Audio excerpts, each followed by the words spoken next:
Hai, welcome back to my YouTube channel bersama Amel Queen Sofia di sini. Hello sobat pembelajar bahasa Inggris dimanapun berada, terutama kalian, the student of senior high school. Mari merapat di sini. Pada video kita kali ini, kita akan membahas salah satu genre teks yang sangat menarik. Sedangkan di video sebelumnya pernah dibahas tentang descriptive text. Nah, sekarang ada recount text untuk kelas 10 semester pertama. Recount text yang akan dibahas meliputi generic structure, function, language features, dan type of recount text. Let's check it out. What is recount text? Recount text is a text which retells events or experiences in the past.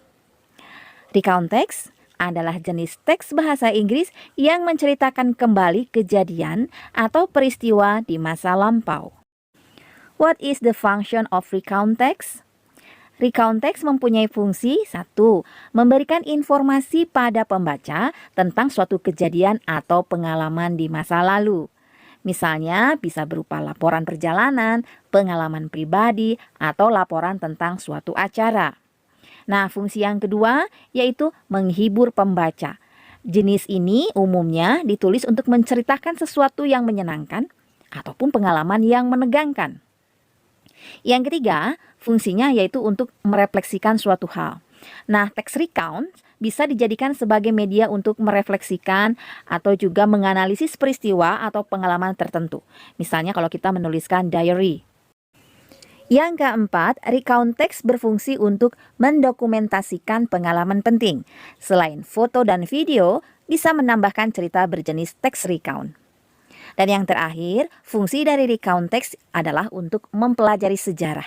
Dalam konteks pendidikan, recount text sering digunakan untuk mempelajari dan memahami peristiwa sejarah. What is the generic structure of recount text? Nah, generic structure-nya ada 3, yaitu yang pertama, orientation, bagian yang kedua, series of events, bagian yang ketiga, reorientation. Orientation. Ada apa saja di dalam orientation? Orientasi atau pengenalan berisi informasi mengenai tokoh atau karakter, lokasi atau waktu kejadian, dan lain sebagainya. Yang kedua, series of events. Event adalah kejadian, sedangkan series berarti rangkaian. Dalam bagian ini, penulis akan menuliskan rangkaian mengenai peristiwa atau kejadian yang mereka alami. Nah, series of events. Yang terakhir ada reorientation. Nah, biasanya penulis menuangkan rangkuman dan kesimpulan dari keseluruhan cerita, sekaligus memberitahu endingnya. Apakah sad ending, apakah happy ending, ataukah masih teka-teki, misterius. Nah, sobat pembelajar bahasa Inggris, saya mempunyai satu contoh short recount text yang berjudul My Last Holiday. Nah, di sini menceritakan tentang pengalaman seseorang berlibur. Di sini ada 7 paragraf, mari kita analisis menurut generic structure-nya. Bagian orientation biasanya memuat tokoh, karakter, kemudian lokasi, maupun waktu kejadian. Nah, di paragraf pertama dari teks My Last Holiday ini, kita bisa menemukan ya, tokohnya siapa. Nah, di sini menyebutkan I sebagai tokohnya. Kemudian waktu, nah waktu kejadiannya itu adalah last month atau bulan lalu. Kemudian lokasinya, nah di sini disebutkan bahwa I went to Parry Island. Nah, begitu ya. Setelah orientation, maka di paragraf-paragraf selanjutnya ada series of events, yaitu rangkaian kejadian atau peristiwa. Nah, di dalam teks My Last Holiday, saya berikan highlight yang berwarna kuning, itu adalah rangkaian peristiwa yang biasanya beruntun atau berurut. Nah, sobat pembelajar bisa mempost bagian ini agar bisa membaca seluruh paragraf dari cerita recount text yang berjudul My Last Holiday. Di bagian yang terakhir ada reorientation. Nah, biasanya penulis mengemukakan kesimpulan cerita atau memberitahukan akhir ceritanya seperti apa.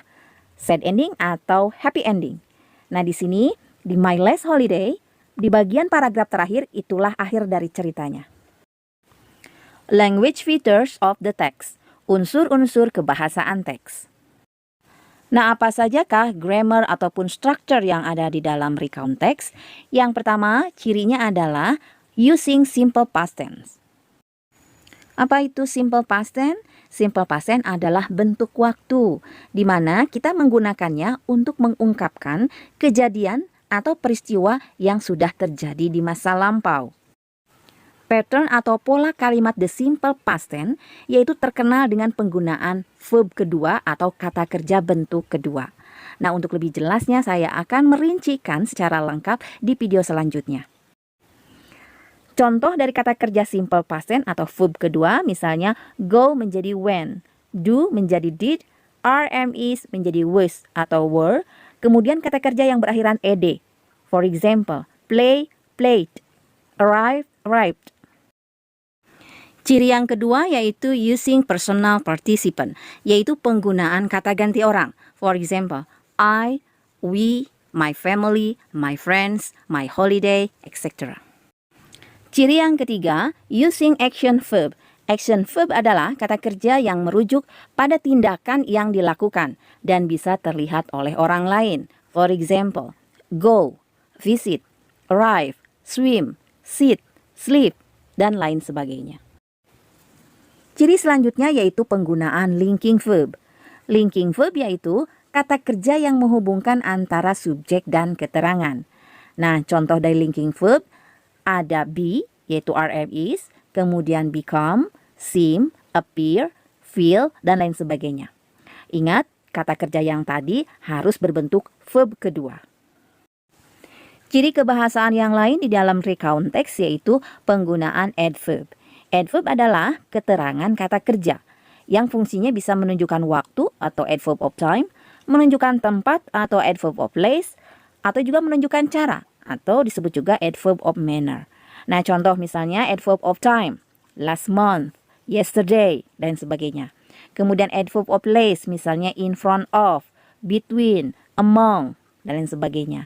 Kemudian juga ada adverb of manner, yaitu cara yang menunjukkan cara, misalnya cheerfully, quickly, dan sebagainya.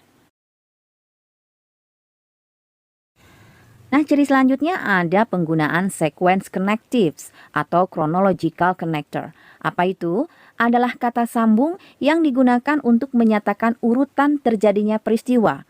Sequence connectives juga berguna untuk menyatakan aktivitas yang terjadi lebih dulu dan mana yang terjadi selanjutnya. Nah, contohnya ada then, after, first, finally, at last, dan lain sebagainya. Ciri-ciri kebahasaan yang ada di dalam recount text yaitu penggunaan conjunction. Apa itu conjunction? Nah, conjunction itu adalah kata hubung yang tugasnya adalah menghubungkan dua kata, frasa, atau kalimat. Contoh conjunction dalam recount text adalah and, or, until, although, while, but, etc.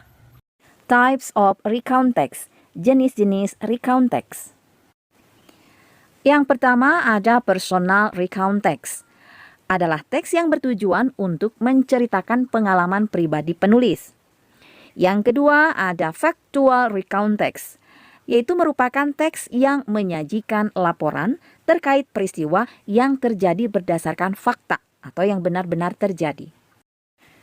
Jenis yang lainnya yaitu imaginative recount text, yaitu cerita dari peristiwa imajinatif yang dialami oleh seseorang.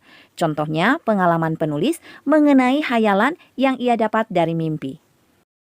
Dan yang terakhir ada historical recount text, isinya menceritakan suatu peristiwa sejarah. Sampai di sini pembahasan tentang recount text. Next video saya akan membahas tuntas tentang the simple past tense. Thanks for watching. See you. Bye.